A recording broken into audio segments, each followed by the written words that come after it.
வணக்கம், வாழ்த்துக்கள், ஸ்தோத்திரம். உங்கள் யாவருக்கும் ஆண்டவராகிய இயேசு கிறிஸ்துவின் நாமத்தினாலே அன்பின் வாழ்த்துக்கள். மீண்டும் உங்களோடு கூட கர்த்தருடைய வார்த்தையை பேச நான் இருக்கின்றேன். இணைந்திருங்கள். உங்களோடு பேச இருப்பது உங்கள் அருள். எனக்கு அருமையானவர்களே, அநேகர் சொல்லுகிறார்கள் காலம் கெட்டுவிட்டது, அந்த காலத்திலே நாங்கள் இப்படி இருந்தோம். அப்படி அல்ல. நல்ல விதை விதைக்கப்படும் பொழுது அதோடு கூட சேர்ந்து களையும் வளர்கிறது. மனிதனின் இதயத்தில் நஞ்சு கலந்து அவன் செய்கிறதில் எல்லாவற்றிலும் குறைகளும் குற்றங்களும் உருவானது. மார்க்கம் ஒன்றே மனிதனை நிலைநிறுத்தும். வாழ்க்கை முடியும் பொழுது இத்தனை ஆண்டுகள் நான் என்ன செய்தேன் என்று சொல்லி பார்க்கும் பொழுது அவனிடத்தில் நிலைத்து நிற்கிறது எதுவென்றால், அவன் வாழ்க்கைக்கு அர்த்தம் சொல்லுகிறது எது என்றால், அவனுடைய மன சமாதானமும் குடும்பத்தோடு மகிழ்ச்சியாக இருந்த அந்த தருணங்களே வாழ்க்கையில் வாழ்நாளை கணக்கிட வேண்டும். சண்டையும் சச்சரவும் கோபங்களும் எரிச்சலும் கொண்ட வாழ்நாட்களில் அது வாழ்ந்த நாட்களில் கணக்கில் வராதது. ஆகவே மனிதன் வாழ்கிற வாழ்நாளை அவன் உண்மையாக வாழவும் அவன் வாழ்நாளிலே அர்த்தமுள்ளதாக வாழ வேண்டுமானால் ஒவ்வொரு நாளையும் தன் குடும்பத்தோடு தேவனுக்கு முன்பதாக மனமகிழ்ச்சியோடு வாழ்வது தான் உண்மையான மகிழ்ச்சி. மனித இனம் இந்த பூமியில் உண்டாக்கப்பட்ட போது அவன் எப்போது தேவனுடைய வார்த்தைக்கு செவி கொடாமல் வஞ்சிக்கிறவனுக்கு செவி கொடுத்து அந்த சாப்பிடக்கூடாத பழத்தை சாப்பிட்டார்களோ அப்பொழுதே மனிதனின் இதயத்தில் நஞ்சு கலந்து அவன் செய்கிறதில் எல்லாவற்றிலும் குறைகளும் குற்றங்களும் உருவானது. அன்பிற்குரியவர்களே, இன்றைய நாளிலே நாம் மிகவும் அழகான ஒரு பகுதியை பார்க்க இருக்கின்றோம். ஆகையினால குடும்பஸ்தர்கள், திருமணமானவர்கள், மனைவி புருஷன் இவர்களுக்கு இடையிலே அன்பின் குறைபாடுகளினாலே அநேக மகிழ்ச்சியான தருணங்களை எல்லாம் இழக்கிற ஒரு சூழ்நிலை இந்த உலகத்தில் நடந்து கொண்டிருக்கிறது. ஏனென்றால் தேவன் மனிதனை உண்டாக்கின பின்பு அவர் செய்த ஒரு முக்கியமான காரியம், ஒரு ஆண் தனிமையில் இருப்பது நல்லதல்ல என்று ஆணுக்கு துணையாக ஒரு பெண்ணை உண்டாக்கினார். இவர்கள் இருவரும் ஒருமித்து வாழ்வதுதான் தேவனுடைய சித்தமாக இருந்தது. ஆனால் தேவனுக்கு விருப்பமான குடும்பத்தை சீரழிக்கிறதே பொல்லாதவனின் காரியமாக இருக்கிறது. ஆகையினால இந்த பொல்லாதவன் என்று கிறிஸ்தவர்கள் சொல்லுகின்ற, அதாவது வேதத்தை அறிந்தவர்கள் சொல்லுகின்ற அந்த பொல்லாதவன் யார்? அந்த பொல்லாதவனை இனம் கண்டுகொண்டால் குடும்பத்திலே மனமகிழ்ச்சி, சந்தோஷம் நிலைத்து நிற்கும். ஆம், விஷயத்திற்கு வருவோம். அந்த பொல்லாத சாத்தானின் நோக்கம் என்ன என்பதை மனிதர்களாகிய நீங்களும் நானும் அறிந்து கொண்டோம் என்றால் நம்முடைய வாழ்க்கையை மகிழ்ச்சியாக வாழ்வதற்கு வழி தேடிக்கொள்ளலாம். ஆம், தேவனுடைய பார்வையில் மனிதன் விலையேற பெற்றவன். தேவனுடைய பார்வையில் மனிதன் விலையேற பெற்றவனாக இருக்கின்றான். காரணம், அவனுக்குள் ஜீவ ஆத்துமா இருக்கிறது. இந்த விலையுயர்ந்த ஆத்துமாவை கரைப்படுத்தி தன்னை போன்றே சாப நிலைக்கு மனித இனத்தை இழுக்க வேண்டும் என்பதே அந்த பொல்லாத சாத்தானின் மிக பொல்லாத எண்ணமாகவும் இருக்கிறது. தன்னை உண்டாக்கின, அதாவது மனிதன் தன்னை உண்டாக்கின தேவனை பற்றி சிந்தனை வராதபடி, சிந்திக்க விடாதபடி மனிதனை தேவனை விட்டு வெகு தூரமாக அவனுடைய சிந்தனை வழிவிலகி மனக்கண்களை அறியாமை என்கின்ற இருளை உண்டாக்கி தன்னை தெய்வமாக ஆராதிக்க வேண்டும் என்பதுதான் இந்த பொல்லாத தள்ளப்பட்ட தூதனுடைய நோக்கமாக இருக்கிறது. தன் தந்திரமான திட்டத்தை தேவன் படைத்த மனிதரில் நிறைவேறும்படி தேவனால் அருவருக்கப்படுகிற சில நூதனமான செயல்களை செய்து கொண்டிருக்கின்றான். அது 3 விதமாக பிரிக்கலாம். 1 மாம்சத்தின் இச்சை, கண்களின் இச்சை, ஜீவனத்தின் பெருமை. இந்த 3 காரியங்களை மனிதனுக்குள்ளே இந்த பொல்லாத சாத்தானானவன் விதைக்கிறான். அவனுடைய இருதயத்திலே இந்த 3 காரியத்தை விதைக்கிறான். 1 மாம்சத்தின் இச்சை, கண்களின் இச்சை, ஜீவனத்தின் பெருமை. இவை 3மே தள்ளப்பட்ட தூதன்கள் தன் மகிமையை இழந்ததினால், இருளின் பிம்பங்களாகவே மாறினதினாலே, ஜீவ ஆத்மாவினால் மகிமையை பெற்ற மனிதனில் இது போன்ற கெட்ட யோசனையினால் தன் ஆத்மாவை அழுக்காக்கி மனிதனை தேவ சித்தம் செய்ய விடாமல் பாவ வாழ்க்கைக்கும் மனிதனில் சஞ்சலத்தை உண்டாக்கி குடும்பத்தோடு மகிழ்ச்சியாய் வாழ விடாமல் தேவனோடும் அவருக்கு பிரியமான காரியத்தை செய்து அவரை மகிமைப்படுத்த விடாமல் பாவம் என்கிற வாழ்க்கைக்கு தள்ளப்பட்டு வாழ்நாள் முழுவதும் பாவ ஜீவியத்திலே வாழ செய்கிறதும், அதேபோல் பாவ வாழ்க்கையிலே வாழும்பொழுதே செத்த ஜீவியத்தை வாழ்கிறவர்கள் இந்த பூமியில் எத்தனையோ பேர் இருக்கிறார்கள். அவர்களுக்கு வழி அறியாதபடியினாலே தான் போகிற திசை என்னதென்று தெரியாமல் ஓடிக்கொண்டிருக்கிறார்கள். இது தனக்கு வந்த விதியா? நான் என்ன பாவம் செய்தேன்? ஏன் என்னால் மகிழ்ச்சியாக வாழ முடியவில்லை? யார் இதற்கு காரணம்? நான் ஒரு பாவம் யாருக்கும் எந்த தீங்கும் செய்யவில்லையே, பின்பு ஏன் எனக்கு இந்த வாழ்க்கை கடவுள் கொடுத்தார் என்று எத்தனையோ பேர் அழுகிறதும் துக்கித்து கொள்கிறதும் வேதனைப்படுகிறதுமாகவே வாழ்க்கையாக இருக்கிறது.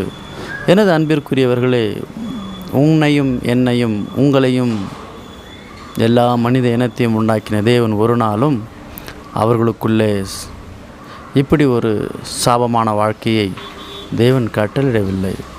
அவருடைய கண்களுக்கு முன்பதாக எல்லாம் நலமாக தோன்றியபடினாலே தான் உண்டாக்கின பிள்ளைகள் நலமாக வாழ வேண்டும் என்பதுதான் அவருடைய சித்தமாக இருக்கிறது.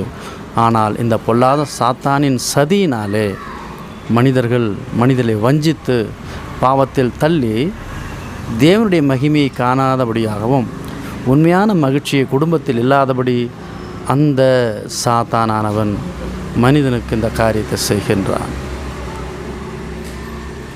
1 யோவான் 2:16 என்ன சொல்கிறது என்றால், ஏனெனில் மனிதனின் இச்சையும் கண்களின் இச்சையும் ஜீவனத்தின் பெருமையாகிய இந்த 3ம் உலகத்தில் உள்ளவைகளினால்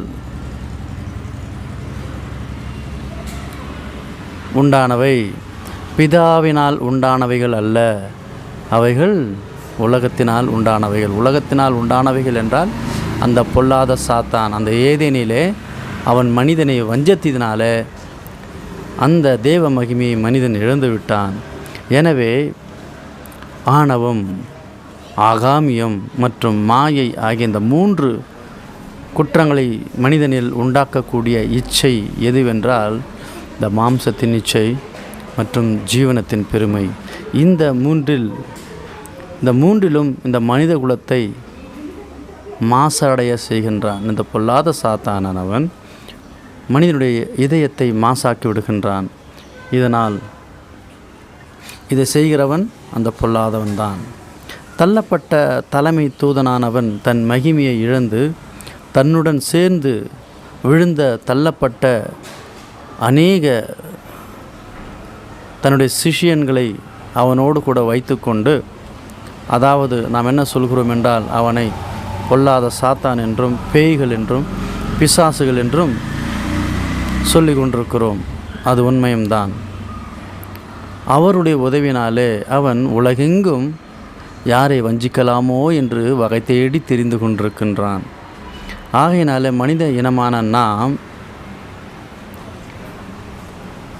இதை அறிந்து கொள்ள வேண்டிய ஒரு கட்டாயத்தில் இருக்கிறோம். தேவன் தனிமையாக இருப்பது நல்லதல்ல என்று ஆதாமுக்கு ஏவாளை வைத்தார். ஆனால் தள்ளப்பட்டவன் முதல் மனிதனையே தன் சூழ்ச்சியினாலே தேவனுக்கு அருகில் ஜீவியம் செய்த இந்த தம்பதிகளை கீழ்ப்படியாமை என்கிற பாவம் செய்து தேவன் அருளிய அந்த மகிமையை இழந்து மரணம் என்கிற பயம் நிறைந்த வாழ்க்கைக்கு தள்ளப்பட்டார்கள். இன்று அநேக தம்பதிகள் இணைந்து வாழ வழியிருந்தும் சாத்தானின் சதியினாலே அவன் கொடுக்கும் பொல்லாத யோசனையினால் பிரிந்தே தன் வாழ்நாளை கடத்தி மகிழ்ச்சி நிறைந்த வாழ்க்கை வாழாமல் பாவ வாழ்க்கைக்கு தள்ளி மாம்ச இச்சையினால் போகாத இடங்களுக்கு சென்று குடும்ப வாழ்க்கையை இலட்சையாக்குகிறார்கள். அல்லது விவாகரத்து வாங்கி பெற்ற பிள்ளைகளை சாபத்திற்கு பிறந்த பிள்ளைகளாக பூமியில் வாழ பெற்றவர்களே ஒரு காரணமாக இருந்து விடுகிறார்கள். மட்டுமல்ல, சாத்தான் தன்னுடைய பொல்லாத ஆவிகளின் மூலம் மனிதனை வஞ்சித்து பூமியில் இறந்து போனவர்களின் பெயரை சொல்லிக்கொண்டு மனிதர்களை ஏமாற்றி முடிவில் அவனை ஆராதிக்கும்படியாகவும் செய்கின்றான். தேவனுடைய ஆசீர்வாதமான சுவிசேஷத்தின் மூலமாக மனிதருக்கு கிடைக்கும் வெளிச்சம், நன்மை மற்றும் நித்திய ஜீவனை அடையாதபடிக்கு தடை செய்து அவர்கள் மனக்கண்ணை சாத்தான் குருடாக்குகிறான்.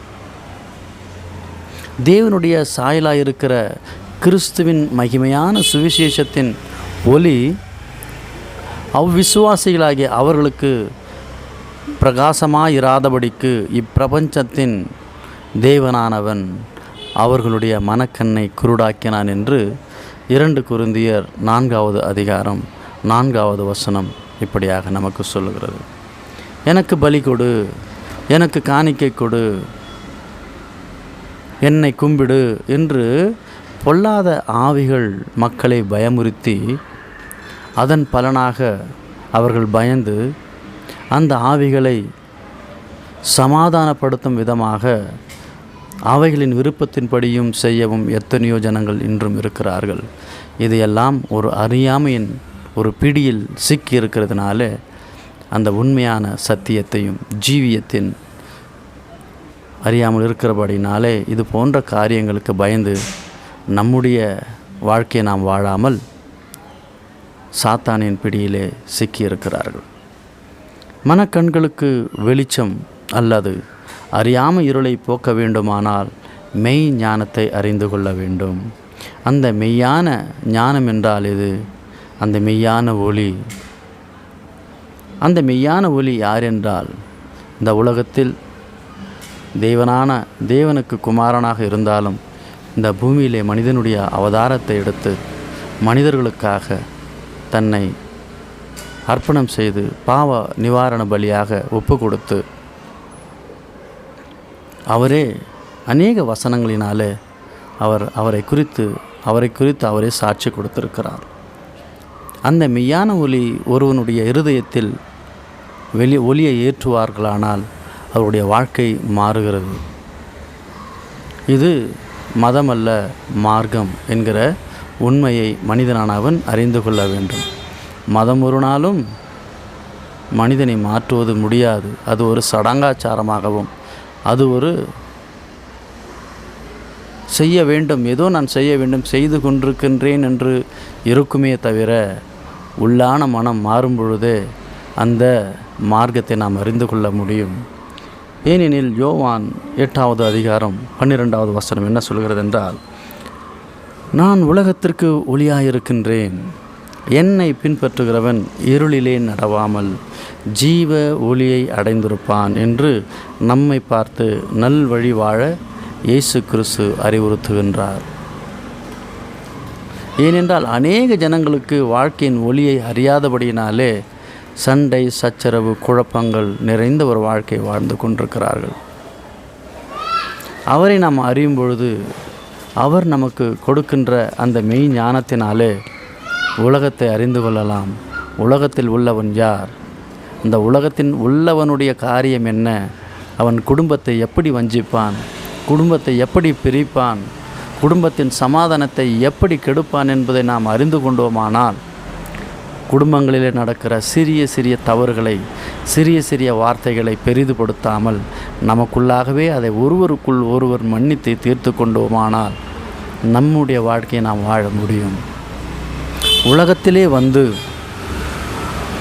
எந்த மனுஷனையும் பிரகாசிக்கிற ஒளியே அந்த மெய்யான ஒளி. எத்தனையோ பேர் நினைக்கலாம், நான் ஏன் பிறந்தேன்? பெற்றவர்களிடம் கேட்கலாம், என்னை ஏன் பெற்றீர்கள்? அப்படி அல்ல. தேவன் ஒவ்வொருவரையும் ஒரு நோக்கத்தோடு இந்த உலகத்திற்கு அழைத்திருக்கிறார்.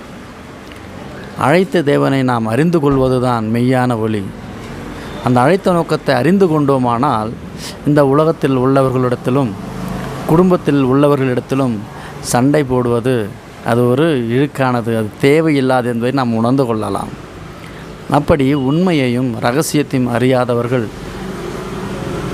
எல்லாவற்றுக்கும் குற்றத்தை கண்டுபிடித்து கொண்டு தன்னுடைய வாழ்க்கையை வாழாமல்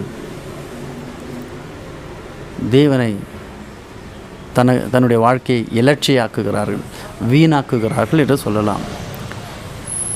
யோவான் 1:4 5 வசனத்தில் என்ன சொல்லுகிறது என்றால், அவருக்குள் ஜீவன் இருந்தது, அந்த ஜீவன் மனுஷருக்கு ஒளியாய் இருந்தது, அந்த ஒளி இருளிலே பிரகாசிக்கிறது, இருளானது அதை பற்றி கொள்ளவில்லை. என்னிடத்தில் விசுவாசிக்கிறவன் எவனோ, என்னிடத்தில் விசுவாசமாக இருக்கிறவன் எவனும் இருளில் இராதபடிக்கு நான் உலகத்தில் ஒளியாக வந்தேன். யோவான் 12:46. இங்கே இருள், சாத்தான், பேய், பிசாசு, தள்ளப்பட்டவன், வஞ்சிக்கிறவன், குடும்பத்தை கெடுக்கிறவன், உண்மையை மறைக்கிறவன், உண்மையை தெரிந்து கொள்ளாமல் நம்மை வஞ்சிக்கிறவன் என்று நாம் அறிந்து கொள்ள வேண்டும்.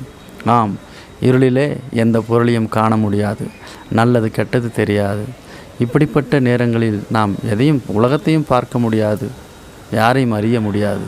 ஆனால் நாம் வெளிச்சத்தில் நின்று பார்க்கும் பொழுது நம்முடைய கண்கள் தெளிவாக இருக்கிறது, அறிந்து கொள்ள முடியும். நன்மை எது, தீமை எது, பள்ளம் எது, மேடு எது, உயரம் எது, தாழ்வு எது, நாம் எந்த இடத்தில் நிற்கிறோம் என்பதை அறிந்து கொள்ள முடியும். உணர்ந்து கொள்வது மனிதனுடைய கடமை. தேவன் நமக்கு 6 அறிவை கொடுத்திருக்கிறார். வாழ்க்கை முடிந்த பிறகு என் வாழ்க்கை வீணானதே, நான் வாழ வேண்டிய வாழ்க்கையை வாழவில்லையே என்று வயதான பிறகு யோசித்து அழுகிறதை காட்டிலும் இறைவன் கொடுத்த ஆயுசு நாட்கள் மிகவும் போதுமானதாகத்தான் இருக்கிறது. ஏனென்றால் இறைவனுக்கு தெரியும் மனிதனுடைய வாழ்நாட்கள் எதுவரை இருக்க வேண்டும் என்பது. ஆகையினாலே அவர் கொடுத்த அந்த ஆயுசு நாட்களில் நாம் மிகவும் மகிழ்ச்சியாகவும் சந்தோஷமாகவும் தம்முடைய ஆத்மாவுக்கு விருப்பமானதாகவும் தேவனுக்கு விருப்பமானதாகவும் வாழ முடியும். ஆனால் அதை பற்றி நாம் யோசிக்காதபடி எல்லாவற்றுக்கும் குறைகளையும் குற்றங்களையும் கண்டுபிடிக்கிற, அதை சொல்லிக் கொடுக்கிற அந்த பொல்லாதவனுடைய பேச்சை கேட்கும் பொழுது நிறைவானவைகளெல்லாம் மறந்து விடுகிறோம், குறைவை எடுத்து பெரிதாக பேசுகிறோம். அப்படியானால் நாம் நிறைவுகளை மறந்து விட்டோமே, குறைகளை மட்டும் பேசுகிறோமே. குறைகளை தள்ளிவிடுங்கள், அந்த குறைகளை நீக்கிவிட்டால் அங்கே நிறையாகுமே. ஆகையினாலே நம்முடைய வாழ்க்கையை மனமகிழ்ச்சியோடு வாழ வேண்டுமானால் பிறரை குற்றம் சொல்கிறதை விட்டுவிட வேண்டும். எப்படி? அவனால் தான் என் வாழ்க்கை இப்படியானது, அவன் இப்படி செய்யாவிட்டால் என்னுடைய வாழ்க்கை இருந்திருக்கும், அவரால் தான் இப்படியானது. அதாவது நம்முடைய மகிழ்ச்சிக்கும் நம்முடைய உயர்வுக்கும் நம்முடைய தாழ்வுக்கும் எல்லாம் நாம் தான் காரணம். நாம் காரணமாக இருக்கும் பொழுது பிறர் மீது குறை சொல்லுகிறதை விட்டுவிட்டு தேவனிடத்தில் நாம் முழங்கால் படியிட்டு, என் தேவனே, நீர் எனக்கு உதவி செய்யும், எனக்கு நடக்கிற எல்லா சூழ்நிலைகளும் எல்லா உயர்வுகளும் எல்லா தாழ்வுகளும் நானே காரணம், வேறு யாரும் அல்ல என்கிற இந்த உணர்வை ஒவ்வொரு மனிதனும் பெற்றுக்கொண்டானால், இந்த ஞானத்தை அடைந்து கொள்வோமானால், நாம் யார் மீதும் எந்த கோபத்தையும் எந்த வெறுப்பையும் எந்த நஞ்சையும் நம்முடைய இருதயத்தில் விதைக்காதபடி எல்லாம் நன்மைக்கே. ஆம், வாழ்க்கை இன்னும் நலமாக வாழ வேண்டுமானால் அதற்குரிய காரியங்களையும் தேவனிடத்தில் கேட்கலாம். அவர் நமக்கு வழிகாட்டுகிற வழிகளை பின்தொடர்ந்து போவோமானால் சாத்தானின் திட்டத்தை முறியடித்து நாம் தேவனுக்கு முன்பதாக நீதியையும் நேர்மையும் நல்லதையும் ஒழுங்காக கிரயமாக நாம் பயன்படுத்தி நம் வாழ்க்கையை வாழ்வோமானால் சாத்தானின் நோக்கத்திற்கு வழியே இல்லை. ஆகையினால சாத்தானின் நோக்கத்தை அறிந்து கொள்வது மிகவும் முக்கியமாக இருக்கிறது. தேவ மார்க்கத்தை அறிந்து கொண்டிருப்போம் என்றால் நலமானதாக இருக்கும். ஆகையினால குடும்பங்களிலே நடக்கிற எல்லா பிரச்சனைக்கும் காரணம் இதோ தள்ளப்பட்ட தூதனும் அவனோடு கூட இருக்கிற பேய்களும் பிசாசுகளும் தான் காரணமே அன்றி, ஆகினால் மனிதனை வெறுப்பதை நிறுத்திவிட்டு சாத்தானின் நோக்கத்தை அறிந்து கொண்டு அவனுடைய சித்தத்தை, அவனுடைய சிந்தனைகளை, அவனுடைய திட்டத்தை நாம் முறியடிப்போமானால் மனிதன் மகிழ்ச்சியோடு வாழலாம் என்பதில் எந்த ஒரு ஐயமும் சந்தேகமும் தேவையே இல்லை. ஆகையினால் எனது அன்பிற்குரியவர்களே, பிதா குமாரன் பரிசுத்த ஆவின் நாமத்தினாலே உங்கள் ஒவ்வொருவரையும் நான் வாழ்த்தி உங்களிடமிருந்து விடைபெறுகிறேன். உங்கள் அருள் தேவன் நம்மோடு இருப்பாராக. ஆமேன்.